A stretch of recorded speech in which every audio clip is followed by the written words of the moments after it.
Matatagpuan sa libu-libong ektaryang lupa na donasyon sa pamahalaang panlalawigan ng Rizal sa bahaging bulubundukin ng Sitio Mahabang Sapa, Barangay Halayhayin ang wind farm. Malakas ang hangin doon at natatanaw ang Laguna de Bay at ang mga bayan sa lalawigan ng Rizal na nasa tabi ng lawa.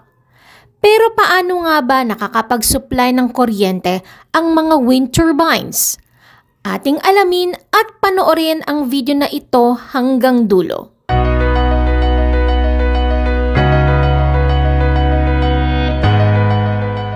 Ang Pililla Wind Energy Service Contract ay naigawad ang eksklusibong pagde-develop sa Alternergy Philippine Holdings Corporation or APHC na may sakop ang area na may sukat na 4,515 hectares under Department of Energy WESC number 200909018. Ang windmill farm na ito ay may budget na nagkakahalaga ng $117.9 million. Ang konstruksyon na ito ay nagsimula noong June 18, 2013. Sinimulan ang proyektong ito noong gobernador pa ng Rizal si Antipolo City Mayor June Inares. Ang Pililla Wind Farm ay ang pangalawang wind power facility sa Pilipinas. Higit na malaki kaysa wind farm sa Ilocos Norte. Ang 27 wind turbine generators ay nakagrupo sa tatlong clusters na may kabuuang kapasidad na 67.5 megawatts. Pero paano nga ba nakakapag-supply ng kuryente ang mga wind turbines? Ang hangin ay papaikutin ang propeller blades ng turbines. Yon ang pinaka-hélice nito. Kasabay ng pag-ikot ng router blades nito, ito ang mismong mag-i-spin nito sa mismong generator na siyang lilikha ng kuryente. Ang wind power ay may iilan sa Pilipinas na gumagamit nito. Ang wind sector ng bansa ay naging malaking potensyal dahil sa kakayahan nitong mag-provide ng 76 gigawatts of power. Ano ang advantage ng pagkakaroon ng windmill sa bansa? Marami itong mga advantages kaya itinuturing itong fastest growing source of energy in the world. Ang wind power nito ay cost-effective. Ang tinatawag na land-based scale wind na ginagamit dito ang pinakamurang energy sources na available noon at ngayon. Dahil libre lang ang hangin sa paligid, mas malakas ang hangin, mas maraming kuryente ang mapoproduce. Ikalawa, ang wind power ay nakakapagbigay ng maraming trabaho. Sa Amerika, pagdating sa wind sector, nakakapagbigay na ito ng mahigit 100,000 na trabaho sa kanilang mamamayan. At ang isa sa trabahong patok dito ay ang wind turbine technician.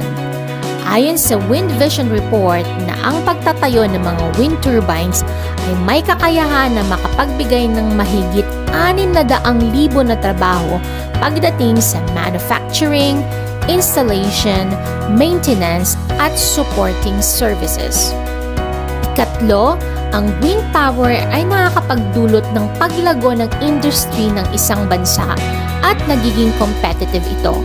Halimbawa, sa ibang bansa, ang isang bagong wind project ay nakakapagbigay ng mahigit $10 billion annual investment. Kaya kung mapapansin, ang Amerika ay maraming domestic resources at mga dekalibreng manggagawa, kaya naman kayang-kayang makipag-compete globally pagdating sa clean energy economy. Ikaapat, ang wind power ay may malinis na fuel source. Ang wind energy ay walang kakayahang mag-produce ng polusyon sa kapaligiran. Hindi ito kagaya ng fossil fuel, gaya ng coal o natural gas na naglalabas ng mapanganib at nakamamatay na usok tulad ng nitrogen oxide at sulfur dioxide na may dalang panganib sa kalusugan at nakakapagdulot din ng economic damages. Ang wind turbines ay hindi din nagpo-produce ng atmospheric emission na nagiging sanhi ng acid rain, smog o greenhouse gases. Ikalima, ang wind power ay sustainable.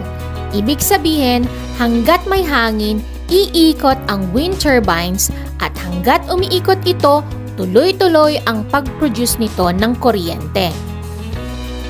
Magtatayo ka ng wind. Paano kung walang hangin? Paano nga ba kung walang hangin? Kung walang hangin, wala talagang ma-generate na electricity. Ito ang dahilan kung bakit ang mga wind turbines ay sobrang matataas na halos nasa 70 meters high na halos kasing taas ng Statue of Liberty sa New York. Ito ay para mas malakas ang masagap nitong hangin. Kaya nga bukod sa napakalaki at napakataas nito, kadalasan ay itinatayo ito sa matataas na lugar o di naman kaya ay sa tabing dagat dahil madalas na malakas ang hangin doon. Sa kasalukuyan, ang Pililla Wind Farm ay mayroong 27 turbines na nagja-generate ng 150 gigawatt hours at nagsusupply sa 66,000 households in the province of Rizal and the metropolis. Tunay ngang malaking tulong ang mga renewable energy, hindi lang pinansyal, ngunit nakakatulong din sa ating kalikasan. Sana ay magkaroon pa ang Pilipinas ng mga wind turbines at windmill farms sa mga susunod na taon. Maraming salamat sa patuloy na pagsuporta at panonood ng aking mga videos. At sana ay nagkaroon kayo ng kahit konting kaalaman tungkol sa wind energy. Maraming salamat at hanggang sa susunod na Angkas Venture. Paka-paka!